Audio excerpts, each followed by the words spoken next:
రాష్ట్రంలో ఎన్నికల ఏర్పాట్లు పూర్తయ్యాయి. 17 లోక్సభ నియోజకవర్గాలకు రేపు ఉదయం 7 గంటల నుంచి పోలింగ్ ప్రారంభం కానుంది. ఇప్పటికే సిబ్బంది పోలింగ్ కేంద్రాలకు తరలి వెళ్తున్నారు. ఉదయం 4 గంటల నుంచి 5 గంటల లోపు ఏజెంట్ల సమక్షంలో మాక్ పోలింగ్ నిర్వహించనున్నారు. రాష్ట్ర వ్యాప్తంగా 38,000 పోలింగ్ కేంద్రాల ముందు పటిష్టమైన భద్రత ఏర్పాటు చేసింది ఈసీ. సమస్యాత్మక ప్రాంతాల్లో రెండంచెల భద్రత ఏర్పాటు చేశారు.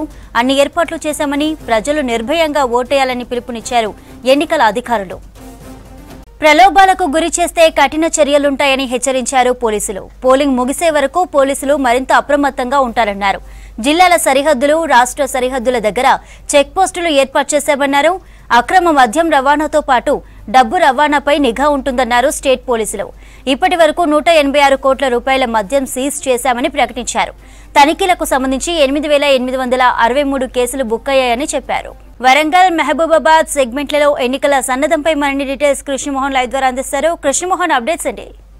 ఇటు వరంగల్ అదేవిధంగా మహబూబాద్ లోక్సభకు సంబంధించిన ఎన్నికల కోసం సర్వం సిద్ధమైంది. రేపు ఉదయం 6 గంటల నుంచి మాక్ పోలింగ్ తోటి ఈ పోలింగ్ ప్రక్రియ మొత్తం కూడా మొదలవుతుంది. దానికి సంబంధించి ఈరోజే డిస్ట్రిబ్యూషన్ సెంటర్స్ నుంచి పోలింగ్ కేంద్రాలకు సంబంధించినటువంటి ఈవీఎంస్ కావచ్చు, తర్వాత పోలింగ్ సంబంధించినటువంటి మెటీరియల్ అంతా కూడా సిబ్బందికి అందించారు. ప్రత్యేకమైనటువంటి వెహికల్స్లలో వాళ్ళంతా కూడా పోలింగ్ కేంద్రాలకు తరలి వెళ్ళారు. ప్రస్తుతం అయితే పోలింగ్ కేంద్రాలకు సిబ్బంది చేరుకుంటున్నారు. వాళ్ళకు అక్కడ రేపటి పోలింగ్కు సంబంధించి కూడా పూర్తి స్థాయిలో సన్నద్ధమవుతున్నారు. ప్రస్తుతం మనం వరంగల్లో ఉన్నటువంటి పార్లమెంటుకు సంబంధించినటువంటి లోక్సభ ఆర్ఓ కార్యాలయంలో ఇక్కడి నుంచే వెబ్కాస్ట్ ద్వారా ప్రతి పోలింగ్ కేంద్రం దగ్గర ఎలా ఉంది, వాళ్ళ ఏర్పాట్లు ఎలా ఉన్నాయి, తర్వాత రేపు పోలింగ్ సంబంధించినటువంటి పరిశీలించడం కావచ్చు, వీటన్నిటి కూడా ఇక్కడి నుంచే పర్యవేక్షిస్తున్నారు. ఇది ఒక వార్ రూమ్గా మనం చెప్పుకోవచ్చు.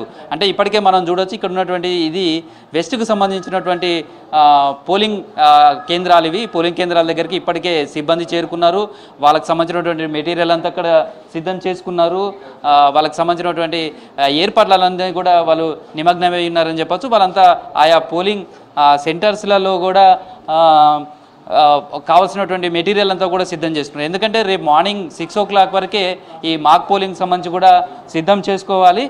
దానికి సంబంధించినటువంటి 1-2 వాళ్ళు ఈవీఎంస్ను ఏర్పాటు చేసుకోవడం కావచ్చు, తర్వాత ఓటు వేసే సమయంలో తీసుకోవాల్సినటువంటి జాగ్రత్తలు కావచ్చు, ఇవంతా కూడా అక్కడ. ఎందుకంటే ఈసారి సమ్మర్ ఎఫెక్ట్ ఎక్కువగా ఉంది. తర్వాత పోలింగ్ కేంద్రాల దగ్గర కూడా ఉదయం 7 గంటల నుంచి సాయంత్రం 6 గంటల వరకు పోలింగ్ నిర్వహిస్తారు. 6 గంటల వరకు ఎవరైతే పోలింగ్ కేంద్రాల్లోకి చేరుకుంటారో వారందరికీ కూడా ఓటు వేసే హక్కు ఉంటుంది. కాబట్టి ఈసారి పోలింగ్కి సంబంధించినటువంటిది చాలా ఆలస్యమయ్యే అవకాశం కనిపిస్తుందని చెప్పచ్చు. ప్రస్తుతం అయితే మనం ఇదంతా కూడా ఒక వార్ రూమ్గా చెప్పచ్చు. పోలింగ్ కేంద్రాల దగ్గర ఎలా ఉంటుంది, తర్వాత పోలింగ్ సెంటర్లలో సిబ్బందికి ఏదైనా ఇబ్బంది అయితే కూడా ఇక్కడి నుంచే అధికారులంతా కూడా గైడ్ చేస్తారు. వాళ్ళకి సంబంధించినటువంటి వ్యవహార శైలి కానీ ఇదంతా కూడా ఉందని చెప్పచ్చు. ప్రస్తుతం అయితే చూడొచ్చు మనం పోలింగ్ కేంద్రాల దగ్గర సిబ్బంది ఆయా పోలీస్ స్టేషన్లలో వాళ్ళంతా కూడా ఏర్పాటు చేసుకుంటున్నారు. వాళ్ళ మెటీరియల్ అంతా కూడా తీసుకొని రేపటి పోలింగ్ సంబంధించి పూర్తిగా సన్నద్ధమవుతున్నారని చెప్పచ్చు. ఇక్కడి నుంచే వరంగల్ పార్లమెంటుకు సంబంధించినటువంటి మొత్తం అదంతా కూడా మానిటరింగ్ చేస్తారు. దానికి సంబంధించినటువంటి ఏర్పాట్లన్నీ కూడా మనం ప్రస్తుతం ఇక్కడ చూడొచ్చు. వరంగల్ లోక్సభ పరిధిలో మొత్తం 18,26,466 మంది ఓటర్లు ఉన్నారు. లాస్ట్ టైం 76% ఓటింగ్ నమోదైంది. దాదాపు 1900 లొకేషన్స్లలో పోలింగ్ కేంద్రాలు ఉన్నాయి. అందులో కొన్ని ఒక్కొక్క పోలింగ్ కేంద్రం దగ్గర కూడా లొకేషన్లో కూడా దాదాపుగా 4 నుంచి 5 పోలింగ్ బూతులు ఉంటాయి. ప్రతి పోలింగ్ బూత్ దగ్గర కూడా పోలింగ్ ఆఫీసర్తో పాటు మిగతా సిబ్బంది కూడా వాళ్ళకి సంబంధించినటువంటి పోలింగ్ సంబంధించినటువంటి కార్యక్రమాల్లో కూడా నిమగ్నమవుతారు. అయితే అదేవిధంగా మహబూబాద్కు సంబంధించి వాళ్ళంతా కూడా ప్రజెంట్ అయితే ఈ ఏర్పాట్లన్నీ కూడా చేస్తున్నారని చెప్పొచ్చు. ప్రస్తుతం ఓటర్స్ కావచ్చు, కొత్తగా ఓటేసే వాళ్ళు కావచ్చు, ఈసారి ఎక్కువ మంది ఓటు హక్కు వినియోగించుకునే విధంగా అవగాహన చేసే విధంగా కూడా అనేక కార్యక్రమాలన్నీ రూపొందిస్తున్నారు. ప్రస్తుతం ఈ పోలింగ్ కేంద్రానికి సంబంధించి ఇక్కడికి వచ్చారు కదా, మీరు ఆర్ఓ కార్యాలయంకి వచ్చారు. ఇక్కడ చూస్తే పోలింగ్ సంబంధించినటువంటి ఏర్పాట్లన్నీ కూడా కనిపిస్తున్నాయి. ఈ స్క్రీన్స్ అన్ని ఇవన్నీ చూస్తుంటే ఎట్లా అనిపిస్తుంది? రేపు ఓటు వేయడానికి వెళ్ళడానికి ఎలా అనిపిస్తుంది? చాలా ఎగ్జైటింగ్గా ఉంది. అంటే డైరెక్ట్గా ఏదో మూవీస్లో చూపించినట్టు కాకుండా, బయట చెప్పడం వినేటట్టు కాకుండా పర్సనల్గా ఎక్స్పీరియన్స్ చేసి ఈవీఎంస్ని ఎట్లయితే ఎలా బంధించారు, లైక్ ఎలా లోపల పెట్టారు అని చూడడం, ఇదంతా పర్సనల్గా ఎక్స్పీరియన్స్ చేసి రేపు ఓట్ చేయడం is very exciting for me. అంటే ఒక చూసి మళ్ళీ దాన్ని ఎక్స్పీరియన్స్ చేసి నెక్స్ట్ డే దాన్ని ఓట్ వేసినప్పుడు ఆ ఫీలింగ్ ఈజ్ వెరీ డిఫరెంట్. అందుకే గ్రౌండ్ లెవెల్ నుంచే మనం అబ్జర్వ్ చేసి ఎవ్రీబడి షుడ్ ఓట్ అనేది, అండ్ లైక్ నేను కూడా ఓట్ చేస్తా, మీరు ఓట్ చేయండి అని. ఇదివరకు ఓటేశారా మొన్న? మళ్ళీ మీకు ఎప్పుడు ఓటు వచ్చింది, ఎన్నిసార్లు ఓటేశారు? అర్బన్ ప్రాంతంలోనే ఓటింగ్ శాతం చాలా తక్కువ ఉంటుంది. ఎస్పెషల్లీ చెప్తే ఇక్కడ యూత్ ఎక్కువ ఉంటుంది, ఇన్స్టిట్యూషన్స్ ఎక్కువ ఉంటాయి, తర్వాత ఎంప్లాయీస్ ఎక్కువ ఉంటారు, కానీ ఇక్కడనే ఓటింగ్ శాతం తక్కువ ఉంటుంది. కారణం ఏంటంటే సో బేసిక్లీ కొత్తగా వచ్చిన యంగ్ ఓటర్స్ ఎవరైతే ఉంటారో వాళ్ళకి కొంచెం ఓట్ చేయాలి అని ఎడ్యుకేట్ చేయాలి స్కూలింగ్ లెవెల్లో అండ్ ఆల్సో కాలేజ్ లెవెల్లో వాళ్ళకి చెప్తూ ఉండాలి. ఫస్ట్ టైం ఓట్ వేయడం is very important for them అనేది మనం ఎడ్యుకేట్ చేస్తే they will inspire and they will also vote. Percentage of voting will improve in the next level అనుకుంటున్నా, బికాజ్ ప్రజెంట్ యూత్ కూడా సోషల్ మీడియా ద్వారా కానీ, social media is very hype కదా, ఇప్పుడు అందరూ చూస్తున్నారు, పాలిటిక్స్ ఫాలో అవుతున్నారు. నెక్స్ట్ ఎలక్షన్స్ వరకు యంగ్ పీపుల్ ఓటర్స్ కూడా ఓట్ చేయడానికి ముందుకు వస్తారు. ఎట్లా ఉంది ఇప్పుడు మీకోసం రేపు ఓటు వేయడానికి పోలింగ్ కేంద్రాలన్నీ కూడా సిద్ధమవుతున్నాయి? ఇవంతా చూస్తే ఏమనిపిస్తుంది? ఇదివరకు ఓటేశారా, మళ్ళీ ఫ్రెష్గా ఓటు ఎక్కువ వచ్చింది అది సార్? ఇది నా ఫస్ట్ టైం, సో నాకు బేసిక్గా నాకు ఐడియా కూడా లేదు. సో ఇప్పుడు చూస్తుంటే చాలా ఎగ్జైటింగ్గా ఉంది. సో కొంచెం అంటే ఏంటిది అంతా ప్రాసెస్ అంతా తెలుసుకొని కూడా చాలా లైక్ ఎగ్జైటింగ్గా ఉంది. ఈ ప్రాసెస్ అంతా చూస్తుంటే మన దగ్గర ఎట్లా అంటే ఈ ఎన్నికలు కావచ్చు, ఈ పాలిటిక్స్ కావచ్చు, లేదా ఇప్పుడు ఈ ఒక ప్రభుత్వాన్ని ఎన్నుకునే అవకాశం, ప్రజాప్రతినిధిని అనుకునే అవకాశం రావడం, తర్వాత దానికి సంబంధించిన ప్రాసెస్ ఇదంతా చూస్తుంటే ఎలా అనిపిస్తుంది? యాక్చువల్గా లైక్ ఇన్ని రోజులు అంటే ఎవరో ఓటేస్తారు, వాళ్ళు గెలిపిస్తారనే కాన్సెప్ట్ ఉండే, కానీ ఇప్పుడు నా సైడ్ నుంచి ఎలా అంటే నేనే ఓటేసి నేనే ఒక పర్సన్ గెలిపిస్తున్నా అంటే నేను క్రూషియల్గా ఎన్నుకుందాం అనుకుంటున్నా చెక్ చేసుకొని. సో నాలాగా చాలామందికి తెలియదు బేసిక్గా, సో వాళ్ళందరూ తెలుసుకొని బయటకు వచ్చి ఓటేయాలనుకుంటున్నాను నేను ఇప్పటికి. ఎట్లా ఉంది అంటే ఓటు అందరూ సద్వినియోగం చేసుకునే విధంగా చాలా ఏర్పాట్లు మీరు కూడా భాగస్వామ్యం అయ్యారు కదా, ఎలా అనిపిస్తుంది? ఏమండి, ఓటు మన హక్కే కాదు, బాధ్యత కూడా. ఇన్ని ఏర్పాట్లు చేస్తుంటే మన జిల్లాధికారులు రాష్ట్రం మొత్తం కూడా they have taken lot of pains అన్నమాట. ఇంత ప్రతిదీ చాలా క్రూషియల్గా చూస్తున్నారు. మరి మన వంతు బాధ్యతగా సెల్ ఫోన్లలో చాటింగ్ చేస్తూ ఉంటాం, మాట్లాడుతుంటాం గంటలు. ఈ యువ ఓటర్లు చాలామంది ఉత్సాహంగా వస్తున్నారు, కొందరు నిర్లిప్తంగా ఉంటున్నారు. ఈ ఓటు వల్ల మనకు వచ్చేదేంటి, ఎందుకు ఈ బ్యాడ్ పాలిటిక్స్ అనో ఇవనో నాకు నచ్చలేదనో. మీకు నచ్చకపోతే పైనవరు none of the above NOTA option ఉంది, దాన్నన్నా ప్రెస్ చేయాలి.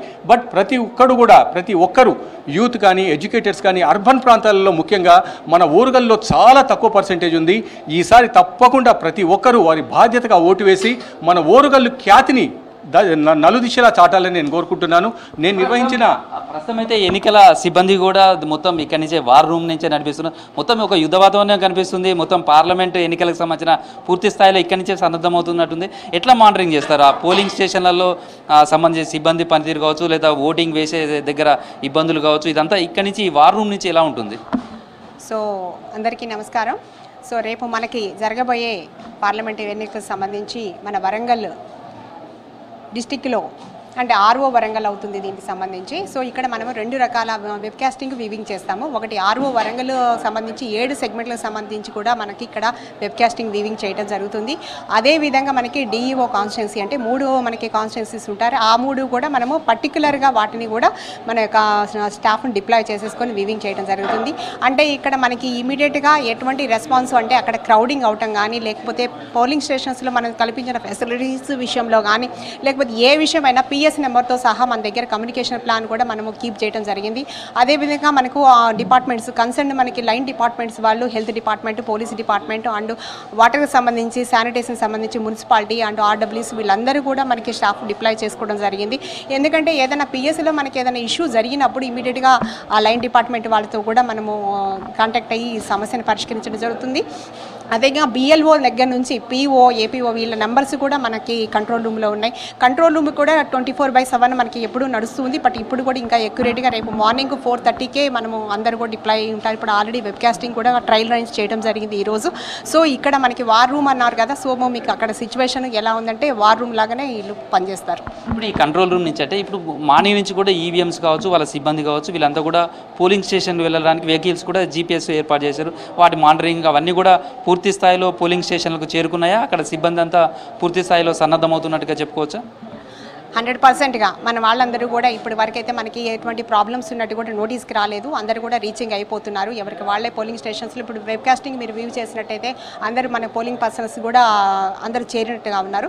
సో అందుకని ఎటువంటి మనకి కంట్రోల్ రూమ్కి కంప్లైంట్స్ రాలేదు, చేరారు. మనకి అక్కడ కూడా మనకి జీపీఎస్ ట్రాకింగ్ ఉంది, ప్రతి వెహికల్కి జీపీఎస్ ట్రాకింగ్ ఉంది. ఎన్ని వెహికల్స్ చేరాయి ఏంటి అనేది కూడా మనకి ప్రతిదీ వ్యూ చేస్తూ ఉన్నాం, మినిట్ టు మినిట్ అది కూడా మనం రికార్డ్ చేస్తాము.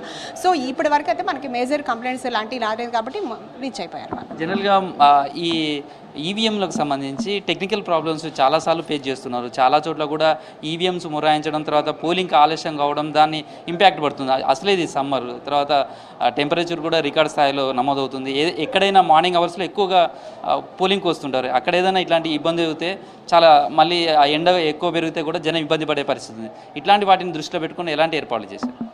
సో ఇప్పుడు మనకి పోలింగ్ కూడా 6 PM వరకు చేయడం జరిగింది ఇంతకుముందు దానికంటే కూడా. బట్ ఇప్పుడు మనకి ఈవీఎం అనేది కూడా మనకి అడిషనల్గా మనకు పెట్టుకొని ఉంటారు. మనకి సెక్టార్ ఆఫీసర్స్కి మనకి ఎక్కడికెక్కడ పోలింగ్ 10 PSలకు సంబంధించి ఒక సెక్టార్ ఆఫీసర్ ఉంటారు. సో ఇమీడియట్గా రెస్పాండ్ అవుతారు. ఎక్కడ కూడా ఎటువంటి ఇబ్బంది రాకుండా చూసుకోవడానికి మనకి పోలీస్ డిపార్ట్మెంటు, అన్ని డిపార్ట్మెంట్, రెవెన్యూ అన్ని డిపార్ట్మెంట్ ఇప్పుడు అందరి కోఆర్డినేషన్ తోటి ఒక డిస్ట్రిక్ట్ కలెక్టర్ గారి ఆధ్వర్యంలో నడుస్తుంది. కాబట్టి ఎటువంటి ఇబ్బంది అయినా కూడా ఇమీడియట్గా రెస్పాండ్ కావడానికి అందరం సిద్ధంగా ఉన్నాం. ఇక్కడి నుంచి మీరు అంటే ఆ పోలింగ్ కేంద్రాలను ఎప్పటికప్పుడు అబ్జర్వ్ చేస్తుంటారు. అక్కడ ఏదైనా ఇబ్బంది అవుతే ఇమీడియట్లీ అక్కడ రెక్టిఫై చేయడానికి కావచ్చు, లేదా అక్కడ సహాయం అందించడానికి టీమ్స్ కూడా ఇక్కడి నుంచి మీరు మొబిలైజ్ చేయడానికి అవకాశం ఉంటుందా? ఎట్లా ఉంటుంది ఇక్కడ పనితీరు? ఇప్పుడు మీకు ముందే చెప్పడం జరిగింది, ఎందుకంటే మన దగ్గర కమ్యూనికేషన్ ప్లాన్ ఉంది. అంటే ఇక్కడ నుంచి మొత్తం కూడా కింద లెవెల్ వరకు BLO నుంచి శానిటేషన్ ఎంప్లాయీ వరకు అక్కడ మొత్తం కూడా మన దగ్గర నెంబర్స్ ఉన్నాయి.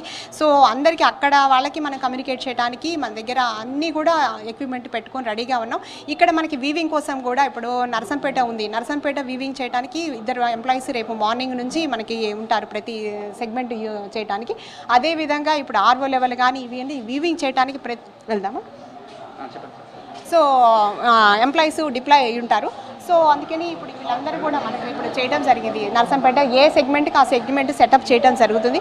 మన ఎంప్లాయీస్ ఇమీడియట్గా రియాక్ట్ అవుతారు, ఎందుకంటే మోర్ ఎంప్లాయీస్ ఉన్నారు, అన్ని లైన్ డిపార్ట్మెంట్స్ ఉన్నాయి, అందరూ ఉన్నారు. కాబట్టి ఎక్కడ చిన్న పింటూ లెవెల్లో మనకి ప్రాబ్లం అయినా కూడా ఇమీడియట్గా రెస్పాండ్ అవుతాం, అక్కడికి చేరుకుంటాం. QRTs కూడా ఫామ్ చేయడం జరిగింది. ఇప్పుడు QRTs అంటే క్విక్ రెస్పాన్స్ టీమ్స్ కూడా ఏర్పాటు చేయడం జరిగింది. అంటే ఎక్కడన్నా మనకి వైలేషన్ అయినా, మీరు అన్నట్టు ఈవీఎంస్ అయినా కూడా సెక్టర్ ఆఫీసర్స్తో పాటు QRTs మనకి వీళ్ళందరూ ఉన్నారు. కాబట్టి అటువంటి ఇబ్బందులు ఏదైనా ఎదుర్కోవడానికి రెడీగా ఉన్నాం. ప్రస్తుతం అయితే రేపు మాక్ పోలింగ్ సంబంధించి ఎన్ని గంటలకు ఉంటుంది? మాక్ పోలింగ్ అబ్జర్వేషన్ అంతా కూడా ఇక్కడ నుంచి ఎట్లా జరుగుతుంది? సో మనకి 7 AM మనకి పోలింగ్ స్టార్ట్ అవుతుంది కాబట్టి 6 AM బిఫోరే చేసుకోవాల్సి ఉంటుంది. కాబట్టి ఇక్కడ మనం వెబ్కాస్టింగ్లోంచి మన వాళ్ళందరూ కూడా వీవింగ్ చేస్తుంటారు. మాక్ పోల్ అయింది కూడా రికార్డ్ చేస్తారు. మాక్ పోల్ అయిందా కాలేదా, ఒకవేళ మాక్ పోలు జరుగుతున్నప్పుడు ఏమైనా ఇబ్బందులు అవుతున్నాయా, ఒకవేళ PSలో వీళ్ళు చేసే కంపార్ట్మెంట్స్ ఉంటాయి కదా, ఓటింగ్ కంపార్ట్మెంట్స్ కూడా మనకి అంటే ప్రాపర్ ఏరియాలో చేస్తున్నారా చేయట్లేదా అనేది కూడా వెబ్కాస్టింగ్ ద్వారా వీవింగ్ చేయడం జరుగుతుంది. ఎందుకంటే కిటికీల పక్కన కానీ ఎక్కడ కొంచెము ఇన్సెక్యూరిటీ ఉన్న ఏరియాస్లో కూడా పెట్టినట్టయితే కూడా వాటిని ట్రేస్ అవుట్ చేసి మేము ఇప్పుడు వాళ్ళకి మన POలు అందరికీ కూడా తెలియజేయడం జరుగుతుంది. వాటిని ఏమైనా చేంజెస్ చేసుకోమని యాజ్ పర్ మనకి SOP గైడ్లైన్స్ ఉన్నాయి కాబట్టి దాని ప్రకారం వాళ్ళని చేసుకోమని కూడా చెప్పడం జరుగుతుంది. ఇది ఇక్కడ సిబ్బంది అయితే 24/7 అన్నట్టుగా ఇక్కడ మొత్తం పనిచేస్తూనే ఉంటారు. తర్వాత రేపు పోలింగ్ పూర్తయిన తర్వాత ఈవీఎంలన్నీ కూడా మళ్ళీ ఏనుమాముల వ్యవసాయ మార్కెట్లో స్ట్రాంగ్ రూమ్కు తరలించే వరకు కూడా ఈ కంట్రోల్ రూమ్ ఇట్లనే పనిచేస్తుందని చెప్పచ్చు. అదేవిధంగా మళ్ళీ పోలింగ్ జరిగే వరకు కూడా ఇది నిరంతరం పనిచేస్తూనే ఉంటుంది. ప్రస్తుతం అయితే పోలింగ్కి సంబంధించినటువంటి సిబ్బంది అంతా కూడా వాళ్ళకు కేటాయించినటువంటి పోలింగ్ కేంద్రాలకు చేరుకున్నారు. అక్కడ పోలింగ్ సిబ్బంది అంతా కూడా రేపటి పోలింగ్ కోసం కూడా పూర్తిగా సన్నద్ధమవుతున్నారు. మార్నింగ్ 6 o'clock లోపలనే మాక్ పోలింగ్ అంతా కూడా పూర్తి చేయాల్సి ఉంటుంది. 7 గంటల వరకు పూర్తి స్థాయిలో పోలింగ్ కోసం సన్నద్ధం అవ్వాలి. అయితే గత అసెంబ్లీ ఎన్నికల సందర్భంలో కూడా కొన్ని చోట్ల ఈవీఎంస్ పనిచేయకపోవడం, టెక్నికల్ ప్రాబ్లమ్స్ ఇలాంటివన్నీ వచ్చాయి. తర్వాత కొన్ని సమస్యాత్మకమైనటువంటి పోలింగ్ కేంద్రాలు కావచ్చు, వాటన్నింటినీ గుర్తించారు.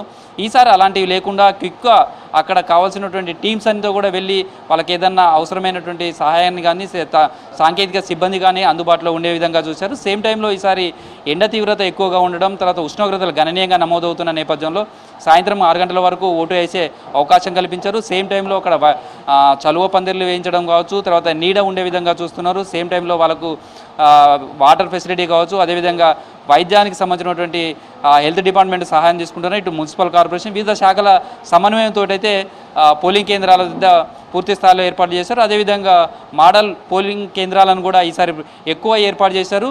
ఓటింగ్ శాతాన్ని పెంచాలనేదే భావిస్తున్నారు. గత పార్లమెంట్ ఎన్నికలలో కూడా 76% మాత్రమే వరంగల్ లాంటి లోక్సభ పరిధిలో నమోదైంది. కానీ ఈసారి ఓటర్ల సంఖ్య కూడా చాలా ఎక్కువగా ఉంది. 18,26,000 వరకు పెరిగారు. కొత్తగా వచ్చినటువంటి ఓటర్ల సంఖ్య కూడా చాలా ఎక్కువగా ఉంది. దీంతో ఈసారి పోలింగ్ శాతం పెరుగుతుంది. సాయంత్రం 6 గంటల వరకు కూడా ఓటేసే అవకాశం ఉంటుంది కాబట్టి ఆ స్థాయిలో ఓటింగ్ పెరుగుతుంది అనేది భావిస్తున్నారు. అయితే సాయంత్రం 6 గంటలకు పోలింగ్ ఉంటుంది కాబట్టి అవంతా కూడా పోలింగ్ పూర్తయిన తర్వాత అవన్నీ ఈవీఎంలు కానీ ఇవన్నీ కూడా సీజ్ చేయడం, భద్రపరిచి మళ్ళీ వెహికల్స్లలో ఎనుమామల వ్యవసాయ మార్కెట్లోని స్ట్రాంగ్ రూమ్ తరలించాలి కాబట్టి నైట్ కూడా జరిగే అవకాశం ఉంటుంది. కాబట్టి చాలా చోట్ల విద్యుత్కు సంబంధించినటువంటి నిరంతర విద్యుత్ సరఫరాకు కూడా కావాల్సినటువంటి ఏర్పాట్లు చేశారు.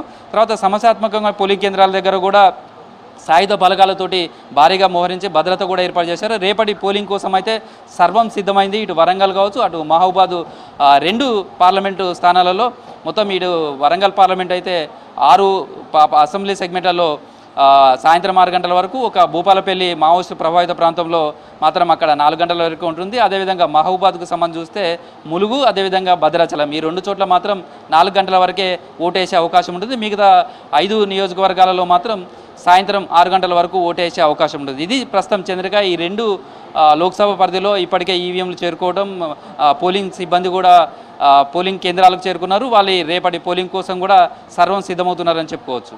Right Krishnamohan, thank you.